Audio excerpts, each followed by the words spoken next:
Hello everyone. Today we will do a side-by-side comparison of a 26 watt CFL lamp, a 25 watt incandescent lamp, and a 12 watt LED lamp. We will compare the published wattage of the lamps with the actual wattage that's drawn. We'll measure using a power quality meter. We'll also see what's their power factor and also see what kind of current distortions they cause. So first I will connect the CFL lamp. Here I have connected the CFL lamp, and let's go to the meter and see what kind of power consumption we are having, and we'll also go through the voltage and current waveforms. So coming back to the meter here, we can see that the voltage is 123 volts, which is fine. The lamp is drawing 343 milliamps of current. The power consumption is 25.2, which is fine. The lamp is only rated for 26 watts. Another observation we can make here is the lamp is exporting reactive power. So you can see here that it's actually exporting 33.7 Vars into the system or into the grid. Why is this? This is because CFL lamps have a capacitive front end.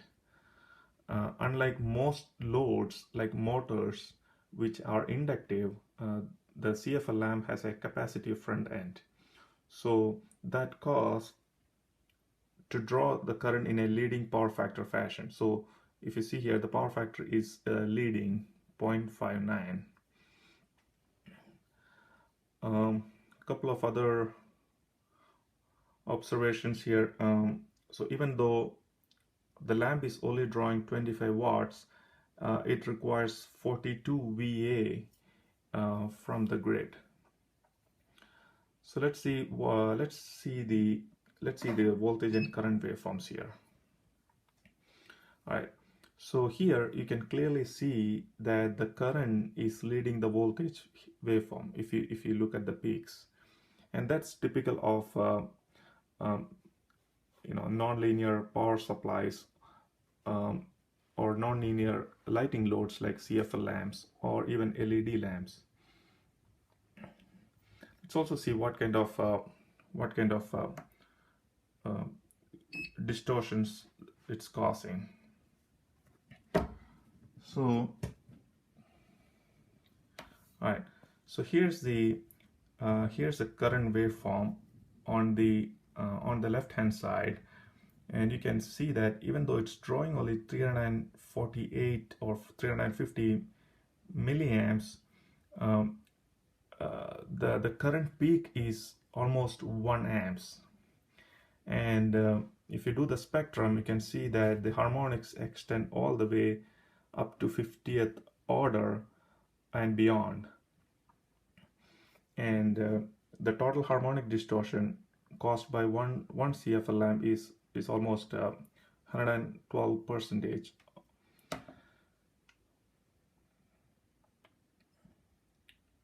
Yeah, that's all I have to talk about CFL. So let's replace the lamp with a LED lamp and see if it makes any difference. So here are the readings for the 12 watt LED lamp. The voltage is again 123 volts. The current is 142.6 milliamps, and the power consumed is 11.2 watts. Note here that the lamp is rated for 12 watts, but it's only drawing 11.2 watts. Again, similar to CFL lamp, the lamp is a net exporter of reactive power. So here you can see 13.5 var of capacitive Vars are injected back into the system. Again, I need to remind, this is because of the capacitive front end of the CFL lamp or the LED lamp. So both have similar front end circuits. For a 11.2 2 watt power consumption, it requires 17.5 VA from the grid. Again, the power factor is 0.64 leading, which is similar to the CFL lamp. So let's go and see the waveforms.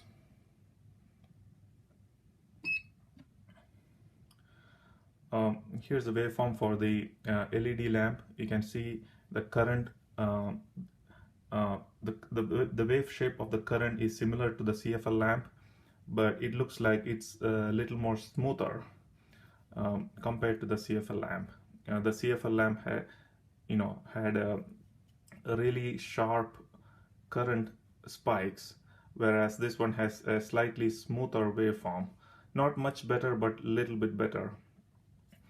Let's see if it makes any difference to the harmonics.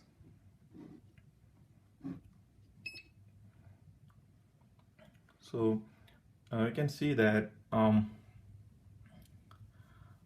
the total current harmonic distortion is around 106%, which is more or less the same as the CFL lamp.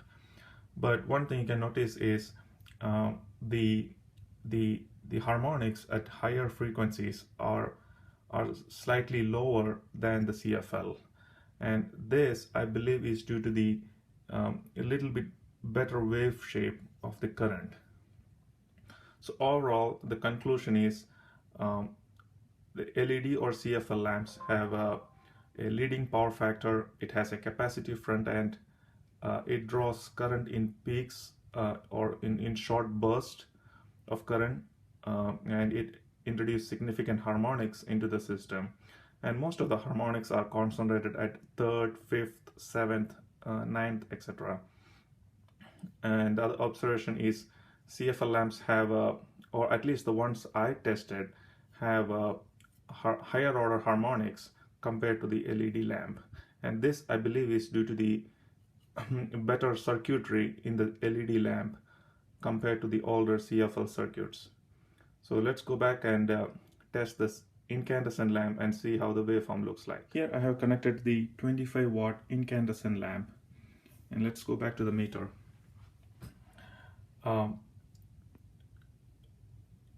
Here you can see that the power consumption is actually 25 watts, which is not surprising. And you can see that there is no reactive power drawn because incandescent lamp is a resistive element. It does not require any reactive power. The power factor is unity, and the VA and the watts are pretty much the same because the power factor is unity. And let's see the voltage and current waveforms. Here you can see that the voltage and the current waveforms looks exactly similar. There is no phase shift because it's a resistive element again. Let's see the distortion. The distortion is way down. There's pretty much no distortion. Whatever IThd you are seeing is probably due to the utility voltage distortion.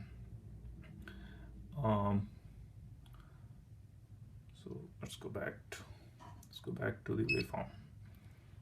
Here are the results for the CFL LED and the incandescent lamp.